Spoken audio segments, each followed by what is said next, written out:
On this video, I'm going to try to share some of the things I've learned over many 60 plus years of restoring motorcycles and painting things.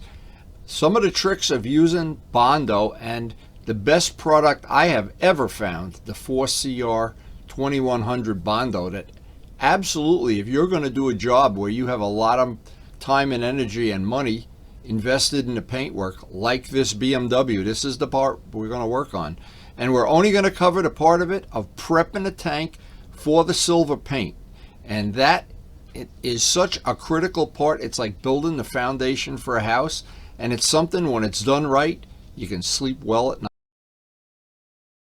Now, whenever I get a new job in the shop that needs Bondo work, in the past I've always had a lot of anxiety, because I have had some restorations that I did many years ago using what I call the AutoZone Bondo. They're really inexpensive. It's like $6 a quart. This stuff, 4CR, if you're going to do a prized possession, and this job needed Bondo work. This tank had a lot of little imperfections, a few dents, and I needed to know that when I put all of this time and all of this effort into this job, all the block sanding, and with the paint being $300 a quart now, I really didn't want to have anything but the best job I could possibly do. And this product, the first time I used it, made me a believer, and I will never use any other Bondo. So this was a job that I did for Pokey, and he supplied the parts this tank especially, pretty rough shape. It had some rust inside, and the biggest thing I suggested to him is, when you're going to do a job like this and you're going to put a lot of hours into a job, the absolute first thing, and this is a good tip, put some fuel in it and let it sit out in the driveway for 2-3 days. Make sure it doesn't leak, because if it's got a pinhole leak, or if something doesn't seal, a lot of times the petcock doesn't seal, once you paint it, it's going to be really difficult to straighten that out. Now, I don't know, to be honest, if Pokey really did that, and he told me he did, but I'm not so sure he did. So anyway, and we have done tanks like the one we did for Chuck's Osa, that after they were done, turns out he didn't check it for a leak, and we had to do the whole job over again. But anyway, beside the point, that is a good tip for new people, new to motorcycles. If a motorcycle has sat inactive and just sat on a shelf with no gas in the tank, the odds are really good the bottom seam of the tank is going to have a pinhole leak, or there's going to be rust, or there's going to be a hole in it. So before you do all this work, it just makes common sense to do that. Now, I check with an ink marker and I mark. I feel it by hand, and anything I feel, I take my Sharpie marker and I know that's where I've got to fill it. These are all valleys, not mountaintops, and that's where the Bondo is going to go. Now, once I know where those valleys are, I get a rough idea of how much of this material I have to mix. Keep in mind, if you mix a little tiny amount, it's going to take longer to dry than if you mix a big amount. So getting in, it's not like it has to be right to the molecule, but it's nice not to have to waste it too. Again, this is more expensive than the AutoZone, but boy, the glass fibers that are in it really make it as solid as a rock. Even when you sand it paper thin, boy oh boy is it nice. This is such a nice material to use, as opposed to the old stuff that I've used in many years gone by. Now, trick one, stir it. A lot of times, if it's been sitting on a shelf, what happens, it starts to separate. You don't want it to separate. You want it to be the same consistency. Also, when you add the hardener, the way any polyester resin works, whether it's polyester resin that you make fiberglass boats with, or Bondo, which is polyester resin, it's not epoxy. It's not like you're adding hardener. This is going to make a molecular action happen that's going to also generate some heat. Now, the rule is, if you put 1 drop of that material in a 55-gallon drum of Bondo, 10 years from now, it's all going to harden. But you want to get the right amount in there. If you put too much, it just hardens up in 2 minutes and you can't work with it.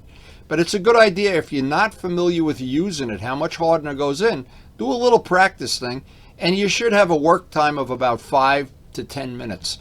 And again, it's not critical at all, but the one thing not to do is to put a giant amount of Bondo and a giant amount of hardener mixed together, because you'll only have about a minute to use it and it'll turn to a rock. And I don't know if you lose some of the structural properties, but getting the right mix or getting it pretty close. If you do a little test, it's easy enough to do a test on just put it on a piece of cardboard, look at your watch and see if it takes 5 minutes to dry and harden up. And what's nice about this material, when it goes from what I call, this is peanut butter, the peanut butter stage to the hard stage, almost instantly you can sand it and it turns to powder. Now sometimes Bondo turns to chewing gum when you sand it. It just clogs up the sandpaper. And in which case, you didn't really have the right amount of hardener in. Or the other possibility is the stuff is just really old. Now, I find all those little spots that I marked with the Sharpie marker. I want to lay in the Bondo, just trowel it in with a soft trowel. If you have a choice, leave it a little bit bigger than it has to be. Now, these are all thin amounts. If you're doing a big amount where you have to fill in a golf ball hole, you want to do it in thin layers, probably. More than likely would be a better choice. These are all thin layers. And what's going to happen now, that's going to take, it's a good idea to go have a cup of coffee and not rush it. And if it dries in 5 minutes, I give it an extra 10 minutes. I always say an extra cup of coffee. Go do something else, let that harden up. While that's hardening up, we'll get the sander ready, the power sander, and get out our sandpaper. But that's a good test for the Bondo, is if you have a 5 minute, they call it open time, that's going to be probably really easy to sand. Now, Harbor Freight sells these little detail sanders and the orbital sanders. Very inexpensive. Usually if you have the coupon, you can get them for under $20. It's a good idea when you buy it to get the sandpaper that fits the shape that it fits. But if you don't, you can always resort to cutting the sandpaper yourself, of course. But having the sandpaper that goes with the tool, and you can rotate it so you can use it, really only wears out on that point, out at the edge. So you can rotate that sandpaper and use it 3 different ways, especially in this job that we're doing. You get a little extra life out of the sandpaper, but one of the things I do when I go to Harbor Freight, I always like to stock up on sandpaper, because it is annoying to be in the middle of a job and have to take, in my case, about an hour break to run over and rejuvenate the sandpaper supply. And it's not that expensive when you consider the kind of job you're doing. If you were to pay somebody to do this work, you'd be talking about a lot of money, believe me, and especially in this day and age. So by doing the work yourself, by doing all this sanding, even if you have somebody else, in this case, if you had somebody else do the spray painting and spray to clear, if you don't have a compressor, being able to prep a tank, and that's what this video is really about, getting a tank prepped so it's ready for paint. Now, I'm always of the opinion that whatever work you do with sandpaper, it's worth whatever you pay for the sandpaper. Because the end result is, when we're done with this tank, you would never be able to go on the internet and buy a tank this old and not have to repaint it if you want something show quality.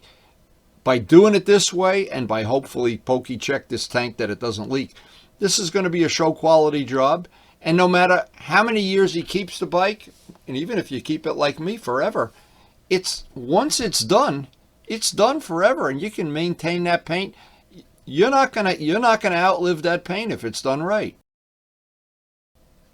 Now, it doesn't really matter if you do the whole job, part of the job, some of the job, power sand, hand sand, whatever you can do to make it as smooth as possible for the primer. Now, in my case, I like to do, if I possibly can, work outside, because this makes a tremendous amount of dust. And this material is no different than any Bondo. When it's done, it's going to turn to powder. If it turns to chewing gum, you should wait. And sometimes if you haven't added the right amount of hardener, you have to wait a long time. But this is a garbage can, if I remember right, turned upside down. And we're ready to sand the Bondo. I've had a couple extra cups of coffee here. The power sander, you could do this by hand, but you can see, look at the powder coming off of that. And I put some of this in fast forward because I don't want to have the video get unnecessarily long. I'm trying to pass on good information without making a video go on forever. That's what it should look like when it's sanded. It should have feather edges. Same thing with this side. any spot that I've done, if I feather edge it in like that, it's pretty much ready for the primer then. And now I could take a sanding block by hand and some fine paper, 400 grit. I can use the power sander and then finalize it with some hand sanding. It really doesn't matter how you do it. And I know the Bondo, even the inexpensive Bondo, when it's mixed right and you sand it, the test is always it turns to powder. If you look at the sandpaper and you see it looks like you just sanded chewing gum, it's a problem, because that means the Bondo is not really hard, no matter whether you use the Force CR, the 2100, or the AutoZone stuff. And maybe on a job like this, it's overkill. The inexpensive Bondo would be fine. But you know what? In my case, I put so much time and effort into some of these jobs, and this is one of them. I just don't want to take a chance. I just don't want to play Russian roulette. That a year from now, 2 years from now, we're all standing around looking at Pokey's bike, and a chunk of Bondo falls out. And I have seen that. And I have seen it at car shows where somebody's got a muscle car or something, and you look, oh, what a beautiful job. And then you look at where you really can't see it. The guy did a really not that great job, and there it is, a big crack in a Bondo. Oh, and there's really no way to fix that conveniently. That is then it becomes a high-tech repair. Anyway, we're trying to pass on the information. Somebody that's never Bondoed up a tank. And again, this becomes a labor of love. The final thing would be to get a sanding block out, some 400 paper maybe, and just sand it. I want it to have an etch from the sandpaper, and most of all, I want it to be perfectly clean. I'll wipe it down with some M600 or any degreasing agent, get it as clean as possible, get all the dust off wherever you're going to put it to paint it, and then get ready for, hopefully, that the primer is going to, that first coat of primer is going to get a really good tooth, a really good bond, and a really good chemical bond, all at the same time. And there's really no rocket science here. There's no part of this that I think somebody who has an old motorcycle and wants to paint it, you should be afraid of. But again, I would always check that the tank isn't rusty or leaks first. Now, whenever I'm doing metal, steel, aluminum, anything metal, self-etching primer. And hopefully, you don't have, now see, the one thing I would not want to do, and this is a good tip, I wouldn't want to sand this tank and then wait a couple days to do it. The best thing you can do, and I've told this to so many people, the day you sand the tank, have the primer right there and get it on, because especially steel tends to rust. I've seen steel in a humid cellar. I'd sand it in the morning, and in the afternoon there's traces of rust in the corners where I've really sanded through. That's not a good idea. You want to get that first coat of primer on as soon as possible, even if you wait at this point to put the second and third coat on. And most of all, when you prime, thin coats, not big drippy glocky coats. Thin coats, above all, many thin coats. Now, pretty much all of the tips that I ever pass on any of my tutorial videos, these are not things I learned in painting school. Most of the stuff I learned the old school hard way. I did everything the wrong way until I learned how to do it the right way. And it was painful. To be self-educated like I am is a painful process. But boy, at the end, you know stuff that they can't teach you in painting school.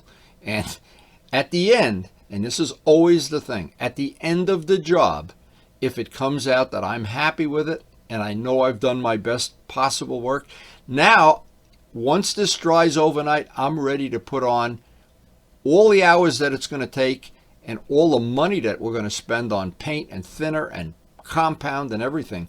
But right now, I want to sleep well tonight knowing that 4CR Bondo is doing what we want it to do. It's not going to crack. I don't want to try to get on one big, thick, heavy coat of primer, because before I paint this, it's going to be a silver paint job. And what'll happen, any imperfections, the color silver shows every imperfection in the world. When you do model airplanes and you want to show quality paint, you paint the whole model plane silver and sand it to find the flaws, because the silver shows them. Well, I know this tank and these side covers are going to be silver. They're going to be, when I'm done with them, I hope they're going to be flawless. But no amount of time, it's a labor of love. I don't care. I don't want to take any shortcuts at this point in time. I want to see this from every angle. I want it to be totally dry. If I have to, I'll wet sand that down with 400 once, twice. I don't care, but I want that final coat of primer to be absolutely as good as I can make it. And then once that's done, that tank is now prepared and ready for paint. And if you don't do that, if you take some shortcut along the way, or you skip a few steps, or you don't wipe it down, or right now is the time I'm just thinking, boy, I hope Pokey checked that this tank doesn't leak. Because these old tanks, you can't look inside them. You can't, unless you're a midget, a mouse, you can't get inside and see what's inside. You can only see around the gas cap. But anyway, I think this worked out great.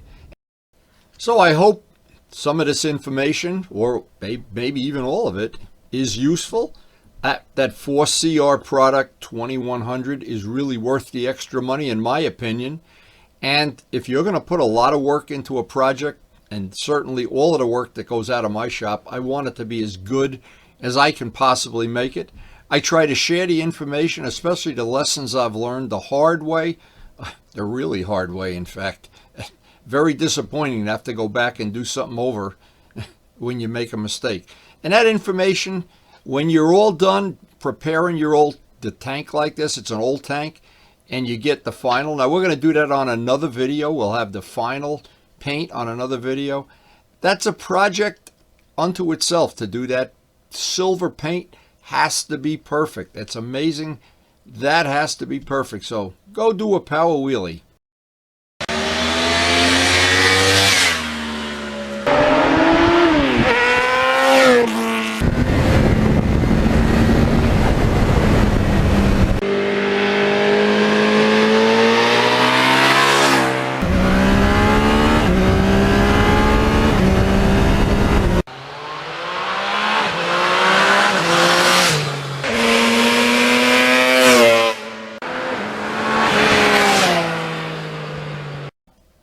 And thanks so much for watching.